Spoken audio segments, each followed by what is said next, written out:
प्यारे बच्चों, भवतां भवतीनां च स्वागतम व्याहरामि। मैं द्विजेंद्र वल्लभ शर्मा आपको आज सेमुसी पुस्तक 10वीं की सेमुसी पुस्तक के 10वें पाठ के प्रश्नोत्तर कराऊंगा। चलिए प्रश्नोत्तर करते हैं। इसमें शब्दार्थ हैं, इनको आप पढ़ सकते हैं और जो अन्योक्तियाँ हैं उनका अन्वय जो आप कर सकते हैं। ये अन्वय वही होता है जो श्लोक में शब्द इधर के उधर होते हैं और उनको क्रम से लगाना पड़ता है। वो इन्होंने लगाया भी है और मैंने आपको पढ़ाया भी है क भाग में। अभी ख भाग है, आइए पढ़ते हैं।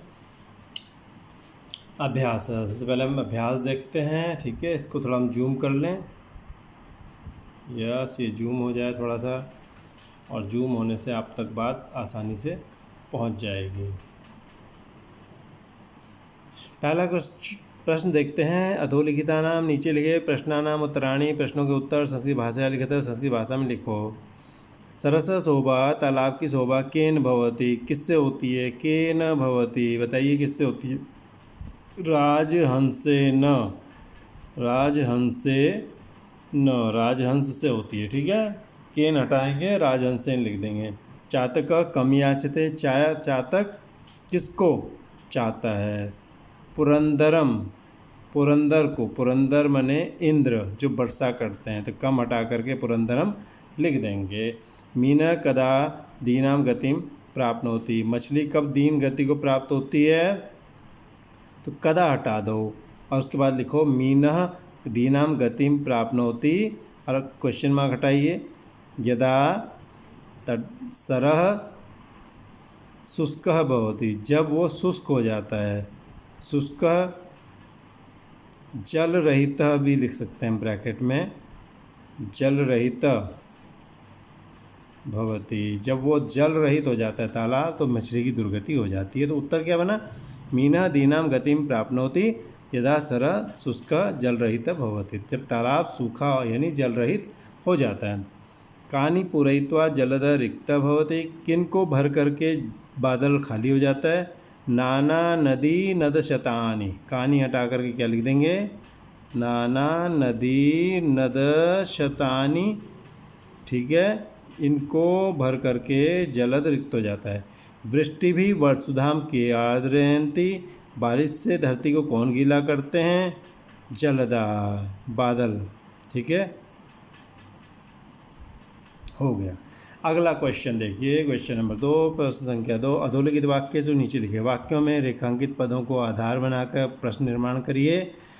मालाकार तोयई तरो पुष्टिम करोति, मालाकार जो है पानी से पेड़ की पुष्टि करता है, पानी के द्वारा। तो यही, इसको हटा करके हम क्या लिख देंगे? प्रश्नवाचक शब्द कही लिख देंगे। कही मैंने किन के द्वारा, तो ये प्रश्न बन जाएगा। ठीक है, भृंगा मैंने भंवरे, रसाल मुकुलानी, रसाल मुकुलानी मैंने आम की बौरों का आश्रय ले लेते हैं, समास रहते। तो किन का आश्रय ले लेते हैं? तो रसाल मुकुलानी हटाएंगे, इसकी जगह हम क्या लिख देंगे? कहानी, भृंगा कहानी समास रहते। और क्वेश्चन मार्क जरूर लगाना बेटा ऐसे, क्योंकि ये प्रश्न बन गया। पतंगा अंबर पथम आपे धीरे, पक्षी जो है आकाश का मार्ग अपना लेते हैं। कौन अपना लेते हैं? पतंगा, पतंग। तो के, पतंगा की जगह क्या आ जाएगा? के, और यहाँ क्वेश्चन मार्क आ जाएगा। जलद मैंने बादल, नाना नदी नद, सैकड़ों नदियों नदों को, नालों को पूरा करके खाली हो जाता है। तो जलद खाली हो जाता है। प्रश्न क्या बनेगा? कौन, कौन खाली हो जाता है? तो जलद को हटा करके हम क्या लिख देंगे? कह।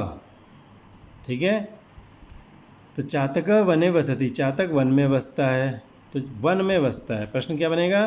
कुत्र वसती, वने हटा करके कुत्र लिख देंगे। अम्बोधा में बादल बारिश से वसुधा को गीला कर देते हैं। प्रश्न क्या बनेगा? किसको? काम, वसुधाम को हटा करके हम क्या लिख देंगे? काम। अब पूरा वाक्य बाकी वैसे लिख देंगे। ठीक है, आइए अब करते हैं तीसरा क्वेश्चन। उदाहरण अनुसृत्य, उदाहरण का अनुसरण करके हम क्या करेंगे? संधि संधि विच्छेदम वाक्य होता है, तो दो शब्द हैं उनको एक बना लेंगे, एक शब्द उनको दो बना लेंगे। या तो संधि करेंगे या संधि विच्छेद करेंगे। देखिए यथा मैंने जैसे अन्य उक्तय, अन्य उक्तय ओ मिल के ओ बनाया, अन्योक्तय गुण संधि हुई। निपितानी अम्बोनी, ये मैंने आपको समझा दिया था पहले ही, निपितानी अम्बोनी। ठीक है, ये यण संधि है, ये को यह हो गया, निपितानी अम्बोनी। अगला देखिए, उपकार, कृतोपकार, कृत प्लस उपकार, अ ओ मिलके क्या बन गया ओ, अ ओ मिलके ओ बना, गुण संधि हो गई। तपन ओ, तपनोष्ण तप्तम, तपन प्लस उष्ण तप्तम, यहाँ पर भी क्या हुआ है, अ ओ मिल के फिर से ओ हो गया, ये फिर गुण संधि हो गई। तव उत्तमा, तवोत्तमा, ये फिर अ ओ मिल के ओ हो गया है, फिर से गुण संधि हो गई। और न एतादृशा, यहाँ पे अ ए मिल के क्या बना, आई बन गया, ये हो गई वृद्धि संधि, नैतादृशा। समझ गए आप। आइए अब अगला प्रश्न करते हैं। तीसरे प्रश्न का ही दूसरा भाग है ये। यथा मैंने जैसे, ये भी संधि है, ये दूसरे टाइप की संधि है, इसमें विसर्ग संधि भी है और पूर्व रूप संधि भी है। जैसे पिपासिता अपी, विसर्ग को स को रू में बचा ऊ और त का मिल के बन गया ओ, गुण संधि बनी। ओ में फिर अ चला गया, पूर्व रूप संधि बनी। आप समझ रहे हैं कैसे हुआ, मैं समझा देता हूँ एक बार आपको। विसर्ग था, विसर्ग को हो गया आधा स बदला रू में, रू बदला ऊ में। अब ये अ त का अ और ऊ क्या बन गया, ओ बन गया है, तो यहाँ बन गया तो, पिपासितो, ये बना हुआ है। और इस तो में आगे था अपी का अ, ये अ चला गया तो में, ये हो गई पूर्व रूप संधि, इसे तो कहते हैं पूर्व रूप संधि। और ये सब क्या कही जाएगी, ये सब कही जाएगी विसर्ग संधि। समझ रहे हैं आप, विसर्ग संधि और ये पूर्व रूप संधि, दो संधियों। आप विसर्ग संधि भी लिख सकते हैं, आप इसमें पूर्व रूप संधि भी लिख सकते हैं, और दोनों भी लिख सकते हैं, उसमें ज़्यादा बेहतर रहेगा। ठीक है।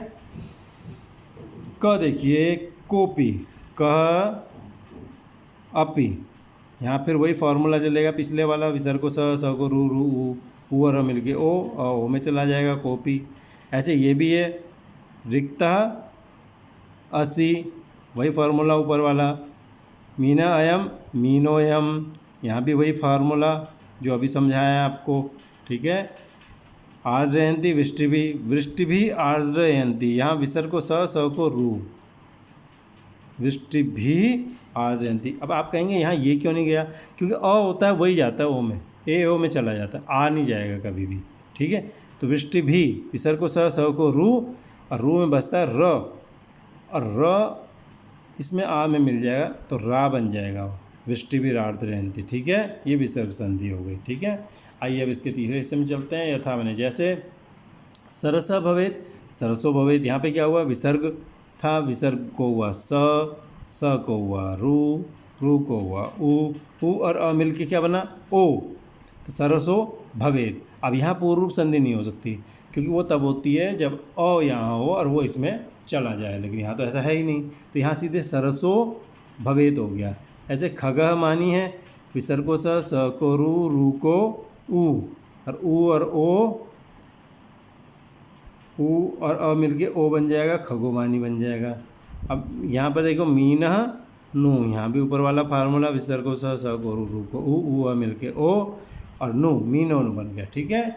अब आइए चौथे भाग में चलते हैं। इसके चौथे भाग में देखिए, मुनि अपी, विसर्ग है, विसर्ग को स को रू में बचा र, और ये र किस में मिल गया, आधा र अ में, तो मुनि रपी बन गया। ठीक है। ऐसे ये है, तो यही अल्पई, ये क्या बन जाएगा इसी फार्मूले के अनुसार, तो यही रल्पई, विसर्ग को स को रू में बचा र आगे वाले में मिल गया, इसे ही विसर्ग संधि कहते हैं।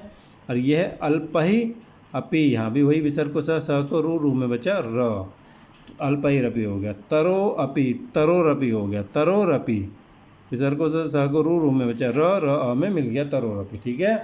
आइए अगला प्रश्न करते हैं, क्वेश्चन नंबर 4। उदाहरण अनुसृत्य, उदाहरण को लेकर अधोलिखित पदे, नीचे लिखे पदों से, विग्रह पदों से समस्त पदानि रचयत, समस्त पद रचो। शब्दों में संधि हो जाती है, शब्द जब जुड़ते हैं तो समास होता है, और अक्षरों के जुड़ने से आमतौर पे संधि होती है। अक्षरों के योग से, परिवर्तन से संधि, और शब्दों के जोड़ से समास होता है। शब्द जुड़ा करते हैं समास में। संक्षेप में आप ये समझ लीजिए, बाकी डीपली आपको इसको गंभीरता से समास वाले प्रकरण में समझाएंगे। ठीक है। यथा माने जैसे, पीतम च तत् पंकजम, पीला वह पंकज क्या बना, पीत पंकजम। राजा च असौ हंस, राजा वह हंस क्या बन गया मिल करके, राज हंस। ठीक है। भीम च असौ भानु, भीम वह भानु, दोनों मिलके क्या बना, भीम भानु। अंबरम एव पंथा, अंबर ही पंथ है तो क्या बन गया अंबर पंथा। ठीक है। उत्तमा च इयम श्री, उत्तम यह श्री, मिलके क्या बना उत्तमा श्री। सावधानम च तत्मन, सावधान वह मन, तेन मने उसके द्वारा, सावधान मनसा आया था पाठ में, सावधान मनसा सावधान मन के द्वारा। ये यहाँ पे ये जो है उत्तमा नहीं, ये उत्तम है। ठीक है, शब्द उत्तम होता है, उत्तम श्री। ठीक है। हालांकि यहाँ पर देखिए इन्होंने क्या लिखा हुआ है, यहाँ पर इतना लिखा हुआ है, एक सेकेंड के लिए, क्योंकि मूल शब्द उत्तम है तो उत्तम श्री हो जाता है। ठीक है। तो आइए अगला क्वेश्चन करते हैं। उदाहरणम अनुसृत्य, उदाहरण का अनुसरण करके निम्नलिखित धातुओं के साथ, निम्नलिखिता भी धातु भी निम्नलिखित धातुओं के साथ यथा निर्दिष्टान, जैसा निर्देश दिया गया है ऐसे प्रत्ययों को जोड़ करके शब्द रचनाम कुरुत, शब्दों की रचना करिए। देखिए क्या है यहाँ पे जो कर धातु लिखी हुई है, अक्त्वा मैंने अक्त्वा, अक्तवतु, तव्यत, अनियर, ये प्रत्यय लिखे हुए हैं।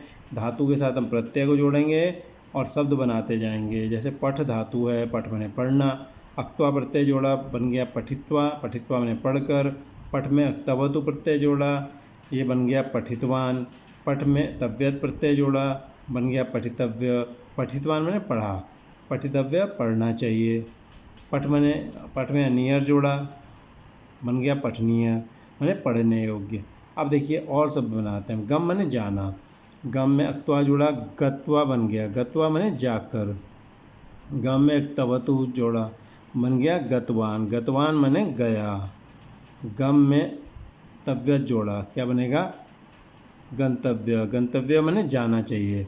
गम में अनियर जोड़ा क्या बन गया गमनीय, गमनीय मैंने जाने योग्य। अब देखिए इसी तरह से हम यहाँ पर भी करेंगे। लिख में हम जोड़ेंगे क्या अक्त्वा प्रत्यय, लिख में अक्त्वा प्रत्यय जोड़ेंगे क्या बनेगा लिखित्वा, लिखित्वा मैंने लिख करके। ठीक है। लिख में हम अगला जो प्रत्यय था वो था अक्तवतु, अक्तवतु मैंने जोड़ेंगे तो बनेगा लिखितवान, लिखितवान मैंने लिखा। ठीक है। और अगला है तव्यत, तव्यत में हम क्या लिखेंगे लेखितव्य, लेखितव्य मैंने लिखना चाहिए। ठीक है। अगला देखिए क्या है प्रत्यय अनियर, लेखनीय, लेखनीय मैंने लिखने योग्य, अनियर प्रत्यय जुड़ गया लिख में। अब देखिए अगला शब्द क्या है क्री धातु है, क्री मैंने करना, क्री में अक्त्वा जोड़ेंगे क्या बन जाएगा बताओ कृत्वा। ठीक है। क्री में हम अक्तवतु प्रत्यय जोड़ेंगे कृत्व, कृतवान बन जाएगा, कृतवान मैंने किया, कृत्वा मैंने करके, कृतवान मैंने किया। अच्छा क्री में तव्यत प्रत्यय जोड़ेंगे तो बन जाएगा कर्तव्य, कर्तव्य मैंने करना चाहिए। जैसे हमारी ड्यूटी होती है ना कर्तव्य, भाई हमारा कर्तव्य क्या है लोग पूछा करते हैं, तो कर्तव्य मैंने जो हमें करना चाहिए। क्री में अनियर प्रत्यय जोड़ेंगे तो क्या बन जाएगा करणीय, करणीय मैंने करने योग्य, भाई ये हमारे लिए करणीय है, ये हमारे करने योग्य है। अब देखिए ग्रह, देखिए ग्रह मैंने पकड़ना लेना, ग्रह में गृहीत्वा, ग्रह में उक्त्वा बनेगा, उक्त्वा जुड़ेगा तो क्या बनेगा गृहीत्वा, गृहीत्वा मैंने ग्रहण करके। ग्रह में अक्तवतु प्रत्यय जोड़ेंगे तो क्या बन जाएगा गृहीतवान, गृहीतवान मैंने ग्रहण किया। ग्रह में तव्यत प्रत्यय जुड़ेगा तो क्या बनेगा ग्रहीतव्य, ग्रहीतव्य। ठीक है। ग्रहण किया जाना चाहिए, ग्रहीतव्य, ग्रह हो जाएगा, री का र हो जाएगा यहाँ पे। और ग्रह में अनियर प्रत्यय जुड़ेगा तो क्या बनेगा ग्रहणीय, ग्रहणीय, ग्रहणीय ग्रहण करने योग्य, लेने योग्य। ठीक है। अब आ जाइए नी, नी देखिए नी मैंने होता है ले जाना, तो नी में अक्त्वा जुड़ेगा तो त्वा बसता है, नीत्वा मैंने ले जा करके। नी में अक्तवतु प्रत्यय जोड़ता है तो बनेगा नीतवान, नीतवान मैंने ले गया। ठीक है। नी में तव्यत प्रत्यय जुड़ता है तो बनेगा नेतव्य, नेतव्य मैंने ले जाना चाहिए। नी में अनिय प्रत्यय जुड़ेगा तो नयनीय मैंने ले जाए जाने योग्य। ठीक है। आइए अब अगला क्वेश्चन करते हैं तेजी जल्दी, आप समझदार हो चुके हैं। ठीक है। इसलिए इसकी थोड़ा हमने स्पीड थोड़ा सा तेज़ कर दी है। पाठम अनुसृत्य, पाठ का अनुसरण करके, अधोलिखितानाम, नीचे लिखे मूल शब्दानाम, मूल शब्दों के, यथा निर्दिष्टेषु, जैसा निर्देश दिया गया उस हिसाब से, विभक्ति वचनेषु, विभक्तियों और वचनों में या विभक्ति के वचनों में, रूपाणी लिखकर, रूप लिखिए। जैसा निर्देश दिया है वैसे रूप लिखिए। जैसे मूल शब्द ये रहा, विभक्ति वचन कौन सी, तृतीया का एक वचन, उसमें शब्द बनाना था किसका, राजहंस शब्द का तृतीया का एक वचन बनाना था। वो कहाँ बनाया इन्होंने, यहाँ पर बना दिया, राजहंसेन, उदाहरण दिखा दिया। ठीक है। इसी तरह से क में एक शब्द का पुल्लिंग में तृतीया के एक वचन में रूप बनाना है तो वो बनेगा राजहंसेन की तरह, राजहंस का राजहंसेन, तो एक का एकेन। ख में देखिए तरु, तरु का षष्ठी के एक वचन में बनाना है। षष्ठी के एक वचन में क्या बनेगा, तरु का तरोह। ठीक है। वन देखिए, वन, वन का सप्तमी के एक वचन में क्या बनाएंगे हम, वने। पुरंदर का द्वितीया के एक वचन में पुरंदरम, पुरंदरम। ठीक है। अच्छा, करुणा का देखिए तृतीया के एक वचन में करुणया, आया था ना पाठ में ये भी, करुणया। जलद का संबोधन के एक वचन में हे जलद, अरे बादल, ये अर्थ होता है और इसका निशान लगता है संबोधन का इस तरह, जब हम किसी को बुलाते हैं तो ये तो फुल स्टॉप, उसके नीचे बिंदु लगता है, तो बुलाने के लिए जिसको बुला रहे हैं उसके नाम के आगे ये लगा देते हैं, तो इससे होता है कि हम किसी को बुला रहे हैं। छ में देखिए सरस शब्द है, सरह करके रूप बनते हैं। सरस मूल शब्द सरस है और इसके रूप चलते हैं सरह, सरसी, सरांसी। तो ये षष्ठी एक वचन में देखिए क्या बनेगा, षष्ठी के एक वचन में बनेगा सरस। ठीक है। आइए अब 7वां क्वेश्चन देखते हैं। अधोलिखिते हो, नीचे लिखे हुए श्लोकों का भावार्थम, भावार्थ हिंदी भाषा में, वा मैंने अथवा अंग्रेजी भाषा में लिखत। आंग्ल भाषा अंग्रेजी भाषा को कहते हैं, आंग्ल भाषा अंग्रेजी भाषा, तो उसमें लिखत मैंने लिखो, तो आपको हिंदी भाषा में लिखना है। कौन सा श्लोक, क वाला। क में क्या है, आपे दिरेम्बर पथम, याद है आपको, पाठ में देखिए। दूसरा क्या है, ख आश्वास्य, ठीक है, आश्वास्य पर्वतकुलम, ठीक है, तपनोष्ण तप्तम, याद है आपको। तो इस श्लोक का हिंदी अर्थ आपको लिखना है। इस श्लोक का हिंदी अर्थ जो मैंने समझाया था आपको वो आपको लिखना है। आप YouTube में थोड़ा पीछे जाइए और उसके बाद आप इसको लिख सकते हैं। ठीक है। तो इस प्रकार से आज 10वीं के संस्कृत का 10वां पाठ पूरा हुआ है, ख भाग। और बहुत जल्दी हम आपसे फिर से मिलेंगे 11वें पाठ में, जो इसका आखिरी पाठ है। ठीक है। तब तक के लिए आपसे विदा लेते हैं। यदि आपको इसमें कोई कमी लगी है तो आप कमेंट्स में ज़रूर लिखें, और तो ताकि हम उसमें अपेक्षा अनुसार परिवर्तन कर सकें। तब तक के लिए धन्यवाद।